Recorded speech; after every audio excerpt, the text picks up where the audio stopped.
wannan ta ya za a iya faɗin waye shi yasa a ibnul farut yake cewa wai yace wai wa ala tafannuni wasidihi li husnihi yabna zaman wa fihi ma lam yusafu yace wai a bisa ga tafannuni na masu siffanta manzon Allah sallallahu alaihi wasallama zamani zai kare amma a cikin manzon Allah akwai abun da ba iso kansa ba ma barinta na a siffanta shi an gane ko idan wanda yace to ni yanzu bari in dauki bangaren kyauta yayi ta magana wannan yace to ni bari in dauki bangaren hakuri yayi ta magana wannan yace ni bari in dauki bangaren jarunta wannan yace ni bari in dauki bangaren yafiya wannan yace ni bari in dauki bangaren makarimul akhlaqi wannan yace ni bari in dauki bangaren kyansa surarsa wannan yace nasaba to kowa ya zo ya ɗauki abin da zai ɗauka ya yi magana a kansa ya ce ya kuna zamanu wa fihi malam yusufu zamanin zai ƙare a ce to gashi lokacin yin tashin kiyama ya yi kuma ba ku gama ba kiyama ce za ta zo tashi ta samu ana zaune ana magana ba a gama ba shi yasa sai dai a tsakura an gane ko wani mawaƙi daga cikin ashabul mu'allaka da ya zo ya duba ya ga ya ga abun da sha'irai suka yi sai ya ce kai shi ba yana ga sha'irai ba su bar filin waka ba ya ce to menene ya rage wai wanda ba su wake ba ya ce idan na dauki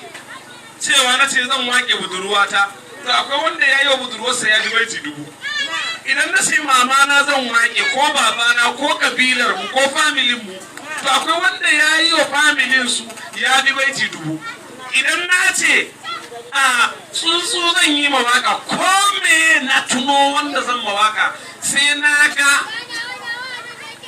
mawaka sun yabe shi har yabon ya wuce gona da iri saboda haka ni yanzu ba abun da ya rage wanda zan yaba halgadar shu'ara'u min mutaraddibin amma hal arabta daraba da tawhid yanzu me suka rage ni me mawaki zai faɗa kawai dai abun da ya rage shi ne mu zo mu yi ta yin mamin na waƙoƙinsu kawai mu yi ta bibiya to duk wani wanda ya zo in ya duba kuma sai ya ga fa ashe fa haka ne fa ana nan sai da shehu radiyallahu anhu ya zo da ya zo sai shehu radiyallahu anhu ya ce ina bari a maida mara ya ce walakin na hukar kadaru mutarattama ya ce to wallahi akwai abun da ba su yi komi ba don ga manzan Allah a tattara abun da suka yi ga baki daya a dangana masa wallahi ba a yi komi dangane da shi ba ko ba haka ba ne ya ce walakin na hukar kadaru mutarattama sun bari mana yanzu akwai yabon da za ka yi ya yi daidai da aya ɗaya ta ƙur'ani wadda Allah ya bar shi da ita wa innaka latahdi latad'uhum ila siratin mustaqim to wa innaka la'ala khuluqin azim to haka shehu ya gaya masa yace masa wallahi mawaka sun bari don ba su yi komi ba yau in zaka ce zaka yi wa manzon Allah yabo har rayuwarka ta kare baka isa kai abun da Hassan ibn Sabit yayi ba har rayuwarka ta kare koko Ka'abu bin Malik koko sauran magabata su Bunsuri Imam Bunsuri wanda da yayi manzon Allah da karshe yace kai fansub ila zatihi ma shita min sharafin ko wansub ila qadrihi ma jita min izami ko au kama qala radiyallahu anhu yace in dai manzon Allah ne duk abin da kake so in dai na daraja ce da karramawa ga ya na manzon Allah ne danganta manzon Allah shi ko to ya fada ya gabe bai komai ba to kuma ba yadda zai yi ne dolensa bai isa yi da yawa ba shi wanda ya yi da yawa bai isa yi da yawa ba saka shi kuma wanda ya kaɗan ya bai isa shi ma yi da yawa ba saboda haka wanda ya yi da yawa ba da yawa ya yi ba kaɗan ya yi wanda ya yi ɗan kaɗan ba kaɗan ya yi ba da yawa ya yi shi wanda ya yi ɗan kaɗan bai isa ya yi da yawa ba haka kuma wanda ya bai sai yi da yawa ba kaɗan yayi saboda janabi ne wanda kai la ilaha illallah sai na rasulillahi ba abun wasa bane in za ka kira sunansa ma ana son ka seta kalamanka ka seta kalamanka saboda shi manzon Allah sallallahu alaihi wasallam ba abun wasa bane manzon Allah duk da wannan karimci da Allah ya yi masa amma manzon Allah sai ya zama ya fi kowa tawadu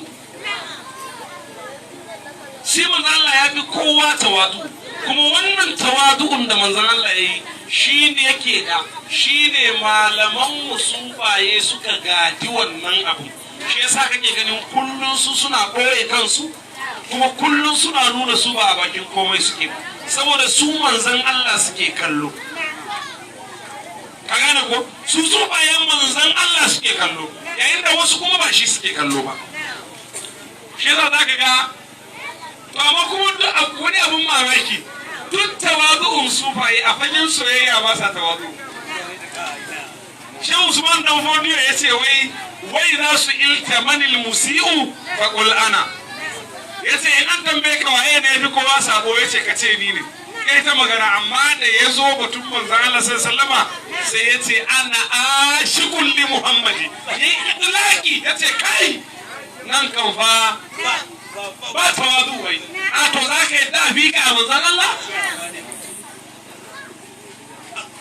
yace ana ashiqul li muhammadi bai yadda ba yace wallahi bai yadda ba shi yasa Shehu Ibrahim da ya kaga aka ce yana daga cikin malamai wanda suka fi tawadu amma na karanta mana bai tuka a farko abin da ya faɗa duk da in baka yi nisa ba a diwani ba akwai inda yake magana yake cewa meye ne a farkon diwani a cikin harafin farko gashi ne yana cewa tun inda ya dauko yana cewa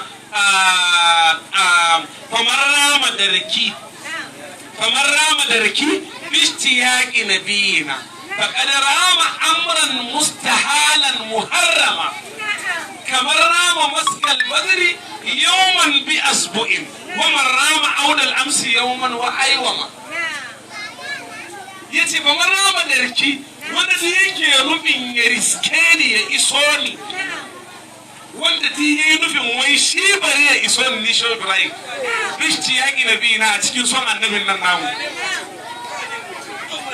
yace faqad rama amran yace to lalle wannan mutumin ya nufi wani al'amari mustahalan korarre wanda ba zai yi ba muharraman wanda haramun ne a wajen sa ba zai taba yiwa ba da ya gama juba ba su gane ba yace kai bari mai buga muku misali yace kamar rama maskal badr yawan bi asbi ai wanda yace zai nemi iso ne a soyayyar manzon Allah misali shi kamar misalin wanda yace bari ya je ya taba tauraron wannan wata in ya fito ya haske din ne yace to ni yanzu bari in je in tabo shi da hannu in ya ga dama ma yace a mai tsani yace bari in je in tabo watan nan ko daga nan zan gyara tsayuwarsa in ya ga dama sai ya nemi su malan kafin da su mai tsani yace to wa marama audal amsi yawman wa yawma koko idan yake da wanda yace zai mai dojiya yau zai yi jiya ba banda manzo Allah wa ke mai dojiya yau ai manzo Allah ne kadai zai yi abu sai ya mai dojiya yau kamar yadda ya faru tsakanin shi da Sayyidina Ali hadisi yana cikin Bukhari ko manzo Allah yana kwance kan ya daura kansa a saman gwiwa a cikin Sayyidina Ali kawai sai wahayi ya kama sauka har ma wannan a lokacin sallar la'asar yayi wahayi ana manzo Allah wahayi sai da lokacin sallar la'asar ya wuce sannan manzo Allah ya tashi Sayyidina Ali shi ko bai sallar la'asar manzo Allah ya ce to rana ta dawo daidai lokacin la'asar ta dawo Sayyidina Aliyu yayi sallar la'asar da ya gama aka yi komai ce to ta koma yanzu wannan ne za a ce maka kaman kai ne kai ta duk da wannan hadisin naga ibnu taymiya yana ta bakin kokari na sai ya raunana hadisin kuma hadisin bukhari ne wanda mazala babu wanda ya isa ya yi haka to shi ne shi wace wai wanda ne yake kokarin iso shi a soyayyar manzon Allah shi sa su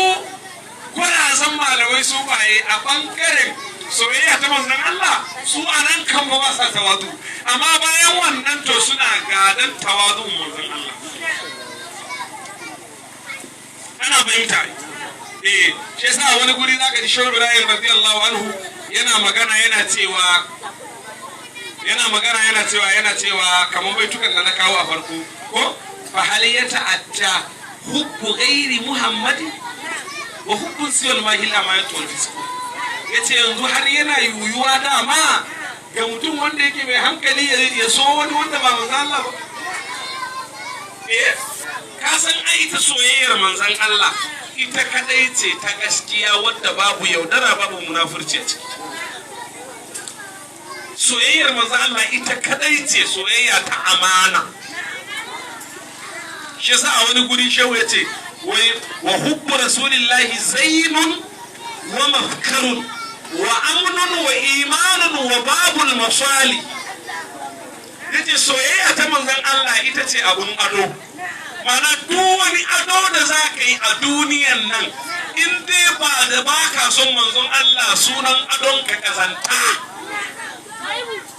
duk wani kwalliya da za ki yi in dai baka son manzon Allah sunan kwalliyan ki buɗaja ka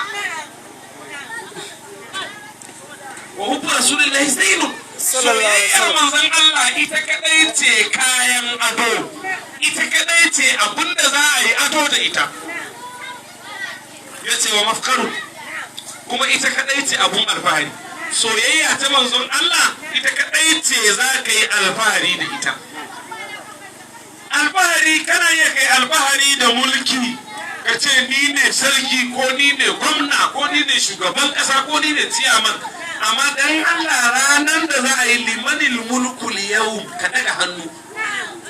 za ka iya ran da Allah ya ce to limanil mulkul yau waye sarki a gaban Allah sai ka ce gani saboda ka ashe ba abun alfahari bane saboda ka idan kudi kake da ni mai kudi ne mu gidanmu masu kudi ne mu kaza ne to wannan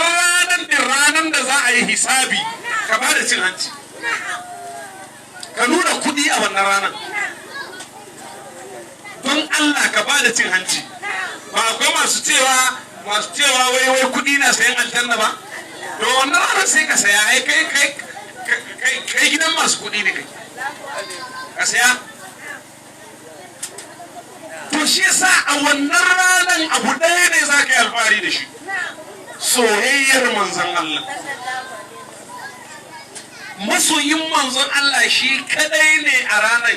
yake cikin wa amnun amana wa imanun kuma yana tare da imaninsa shau yace kuma wa babul masalihi kuma son manzon Allah shine kofa na kowace irin maslaha kowace irin maslaha soyayyar manzon Allah shine wannan kofar ana fahimta so ashe kenan baka da wata maslaha a duniyan Allah nan in baka son manzon Allah baka da wani amni wani amana baka da wani imani baka da wani abun alfahari baka da wani abun ado idan ka rasa me manzon Allah sallallahu alaihi wasallam saboda haka shi manzon Allah sallallahu alaihi wasallama dole a so shi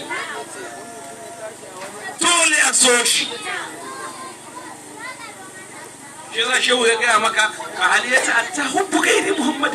yanzu yana yiwuwa mutum ya so wanda ba manzon Allah ba ya ce wa hubbun siwal mahil amayatu wal fisq ya ce to ni ne kam a ra'ayina abinda nake kai duk wata soyayya wadda ba ta almahi ba manzon Allah yace to wannan soyayyar amayatu makabtaci wal fisq kuma fasikanci. Saboda me yasa a kowace irin soyayya ana iya cin amana amma banda ta manzon Allah. A kowace irin soyayya tana iya rikidewa ta dawo kiyayya amma banda ta manzon Allah. Kowace irin soyayya yaudara yana iya shiganta amma banda ta manzon Allah. Kowace irin soyayya iya amfaninta a duniya ne amma banda ta manzon Allah. Kowace irin soyayya ƙarya yana iya shiganta amma banda ta manzon Allah. Kowace irin soyayya ana iya samunta a arhar banza amma banda ta manzon Allah mai tsada ce.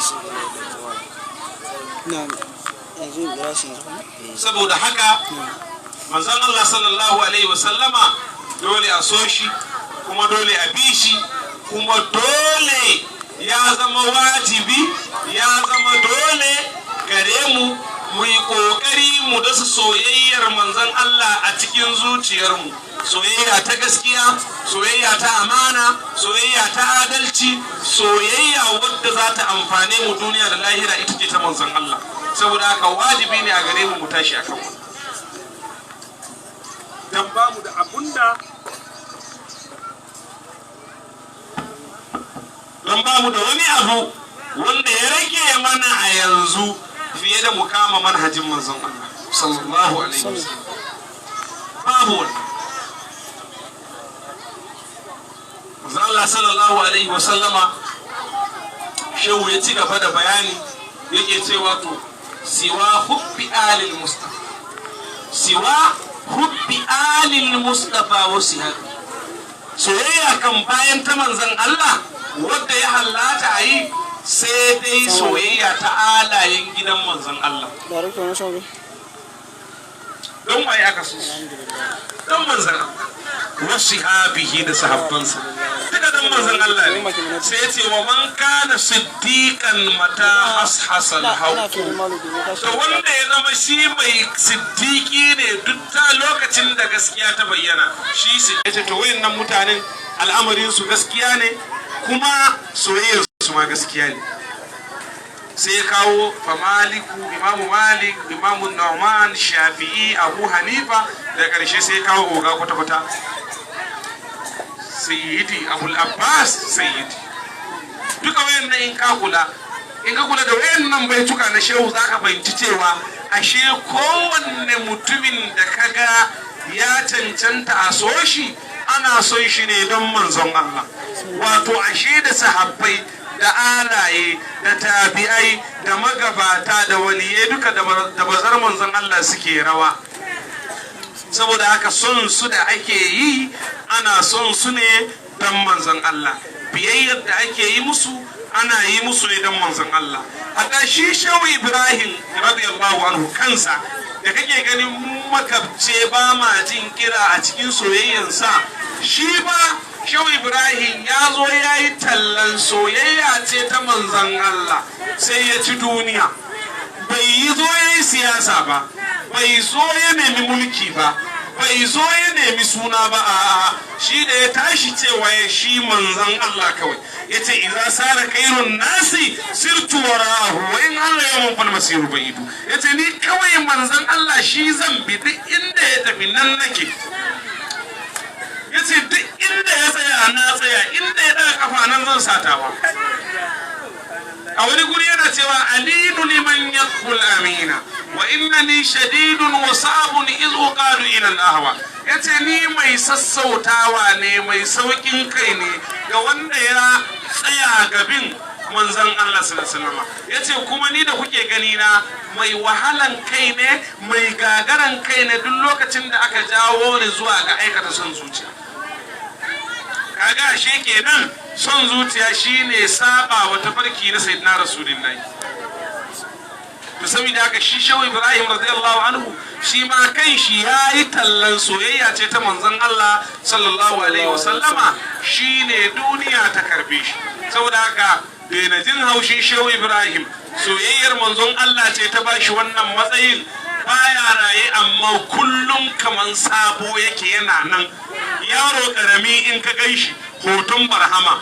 karamar yarinya hoton barhama, matashi Shehu Ibrahim, matsofi Shehu Ibrahim, iyayenmu Shehu Ibrahim, kakanninmu Shehu Ibrahim, kanninmu, ya'yanmu. Yau in aka haifa maka yaro in ya fara magana in ka ce masa waye wannan zai ce ma Shehu Ibrahim ne. Radiyallahu ta'ala anhu. Don Allah da me ya samu wannan soyayyar manzon Allah sallallahu alaihi wasallam. Saboda haka shi Shehu radiyallahu anhu da ya zo mutum ne wanda ya kama tafarki na manzon Allah, ya kama hanyar manzon Allah, ya bi soyayyar ya riki manzon Allah. A soyayyar manzon Allah ta yi masa rana, soyayyar manzon Allah ta nuna shi, soyayyar a duniya, soyayyar manzon Allah ta sa duniya ta bi shi ɗau'an wa karhan. Ɗau'an wa karhan. Wasu sun bi shi ɗau'an, wasu sun bi shi karhan. Shi ne yanzu wani mawaƙi ko ka bi ko kar ka bi an bi maka. Da dai za ka bi da ya fi maka, in ka ki ma ɗanka ya bi maka. Allah saka sirin batai. Wannan shi ne bayani. Saboda haka shi Shehu radiyallahu anhu in ka kula da ra'ayin Shehu shi fa manzon Allah ya sa a gaba. Sallallahu alaihi wa Shi sallam. sai ya ce ma wa kafani taha hibban la ubali man qarani. Yace ni manzon Allah ya ishe ni, in dai ba iya manzon Allah nan ya ishe ni. Manzon Allah ya ishe ni. Yace kuma ba ruwana da wanda ya ƙi ni, ya zage ni, ya ci min mutu koma me. Yace ni manzon Allah ya isan min. Ce manzon Allah ya isan min. Saboda haka muna kira ga mutane musamman yan uwanmu matasa su iya bakin kokarinsu, wallahi su dasa soyayya ta manzon Allah a cikin zuciyarsu. Sallallahu alaihi wasallam. Su dasa soyayya ta manzon Allah a cikin zuciyarsu. Saboda soyayyar manzon Allah nan in dai babu ita ba akwai matsala. Sannan idan a zuciyarka, a cikin zuciyarka kana jin ko yaya abun yake, ko yaya kankantan abun yake, in kana jin wai ba ka son manzon Allah ta zuciyarka, ko yaya waye ne imanin ka ragage. Sannan in a zuciyarka kana jin akwai wani matsayi wanda manzon Allah bai kai ba, ko akwai wata daraja wadda manzon Allah bai da, ko akwai wata kasaita wadda manzon Allah bai da, wallahi ko kai dan waye ne imanin ka ragage, ko kai waye ne manzon Allah sallallahu alaihi wasallam, ko kai waye ne fa, in dai a zuciyarka kana jin akwai wani abu na tawaya dangane da manzon Allah, ko an kai shi wani gwaje wanda bai kai ba, to wallahi ka samu matsala. Ka samu matsala. Saboda haka da ya dage ka yaki zuciyarka. Abu in dai wannan daraja ce, in dai kasaita ce, in ana matsalan mutane abin da yake cutan mutane suna kawo abu inda ba mahallinsa ba. Ka gane ko? Yanzu dan Allah dan annabi ana maganan manzon Allah, ana maganan darajojin manzon Allah, ka je ka kawo Allah, ka ce an kai shi matsayin Allah. An kawo maganan Allah ake, darajojin kasaitar Ubangiji ake maganar manzon Allah ake, halitta ne fa, ana maganar halitta, ka je ka kawo maganan mahalicci. Kamar yadda ya taba faruwa tsakanina da wani, na sha karanta mana labari, muna maganan darajojin Shehu Ibrahim da da'awoyinsa. Na ce Shehu Ibrahim ya je ta male saboda kwarewa a irin da'awa na Shehu Ibrahim. Ranar mun yi karatu ne akan uslubin da'awa, yadda ya kamata malamai suke mu'amalantar jama'a a wajen da'awa, kafin abun ya lalace a koma raddin. Na ce ga hanyoyin da su Shehu Ibrahim suka bi, saboda korewa ta da'awar Shehu Ibrahim da karama da Allah ya masa, ya je wajen muhadara waje ɗaya, ya yi majalisi mutum 4,000 sun musulunta a Ghana, a garin Tamale.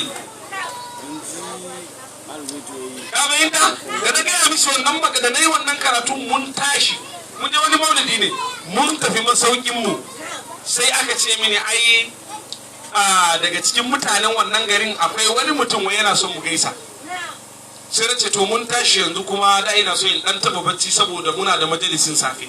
sai aka yi ta bada hakuri dai na ce to ya zo mu gaisa da ya zo sai ya ce shi wani abu ne ya kulle masa kai a cikin maganganu na ce shehu ibrahim a rana daya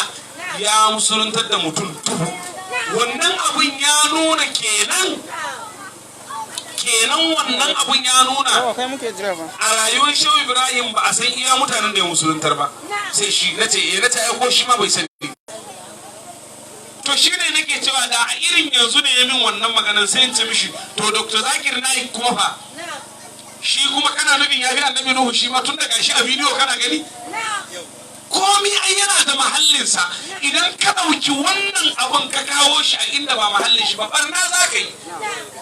to saboda haka in an zo ana maganan darajojin manzon Allah idan ka ji kwakwalwanka wai tana tuno ma wai an kai shi matakin Allah kana da dotti a zuciyanka ne wallahi lazim kuma kana da jahilci yaya ana maganan halitta kana maganan mahalicci baka ji su da bahani bai faɗa ba ne yace tusta kadaran fama amamaka kalbun fawqaka Allah ne a gabanka to saboda ka yace Allah ai shi yace Allah to shi kenan kuma ai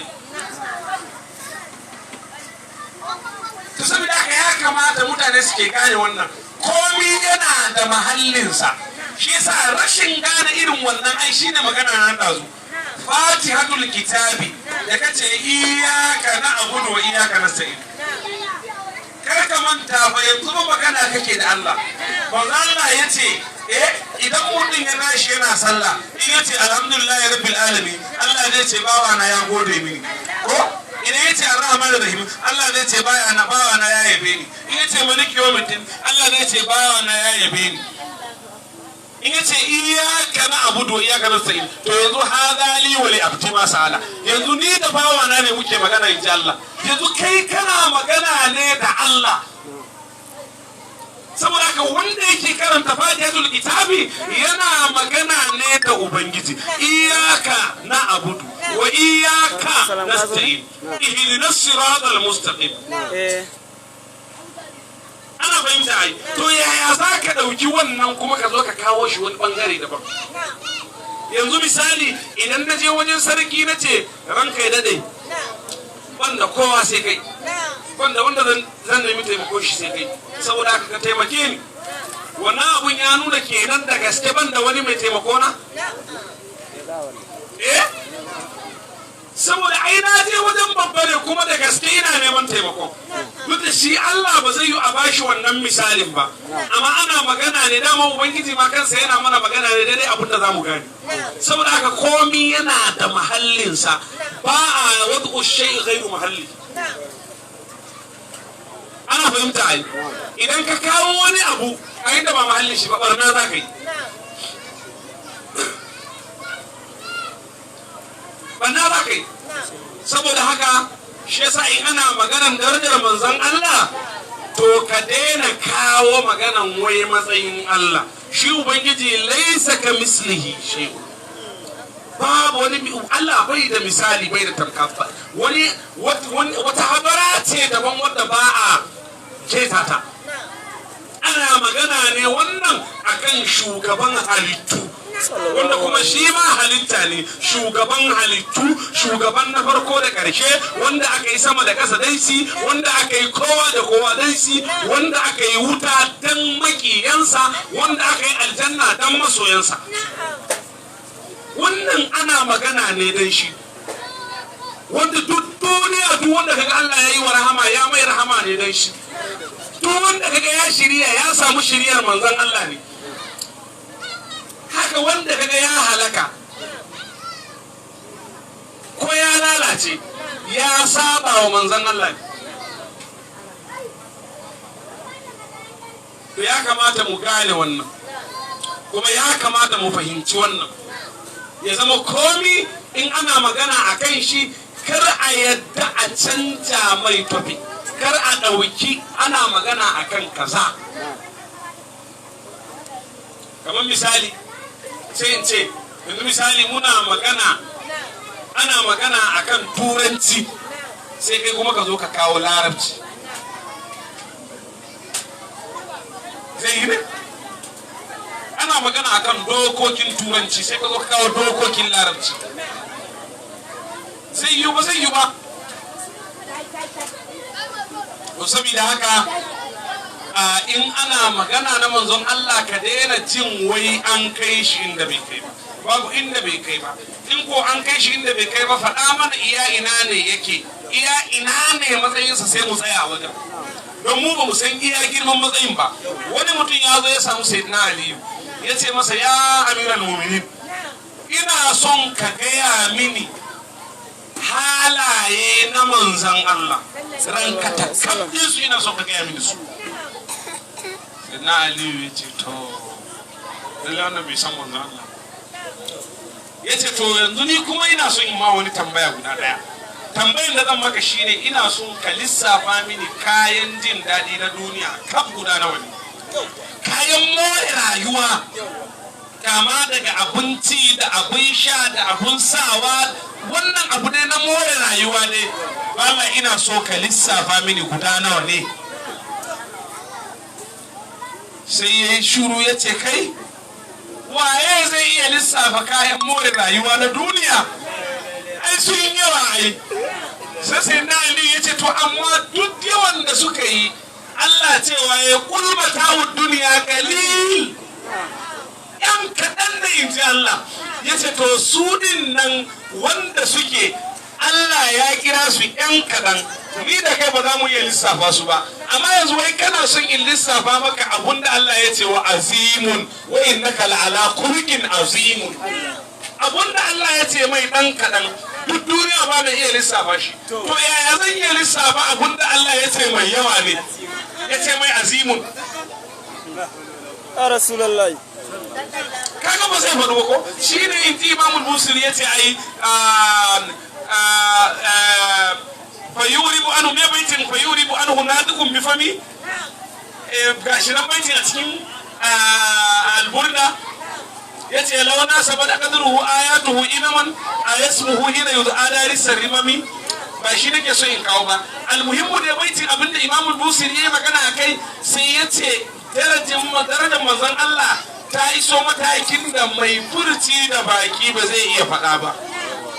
ko me ya faɗa ya rage.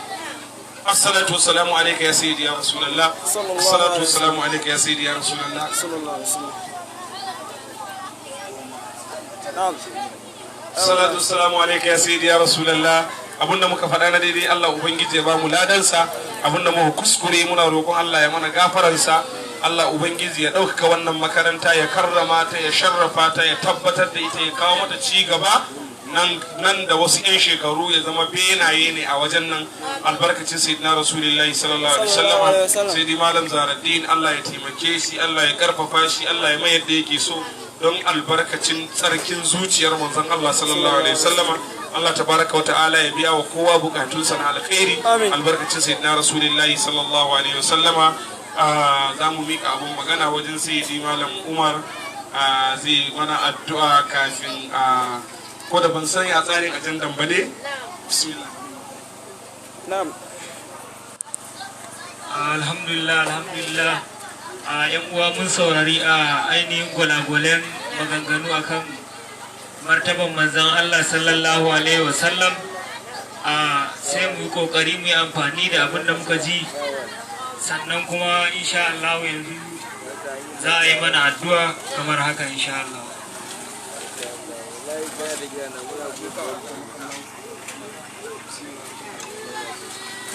صلوا على النبي الكريم عليه وسلم.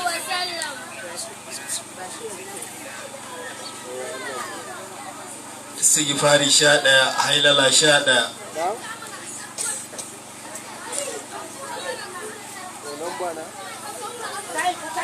kursiyu laqad ja'akum li'ilafi. Allah ya ba mu lafiya da zaman lafiya, Allah ya kara maka lafiya, Allah ya kara maka nisan kwana, alfarman manzo Allah sallallahu alaihi wasallam.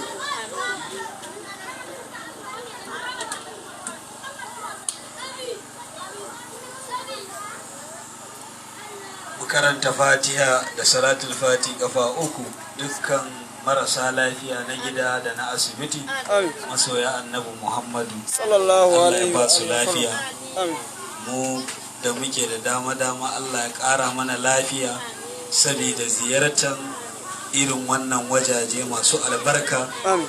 Allah ya hore mana ƙarfin yin wannan ziyara albarkan manzo Allah sallallahu alaihi wasallam. Fatiha da salatul fati uku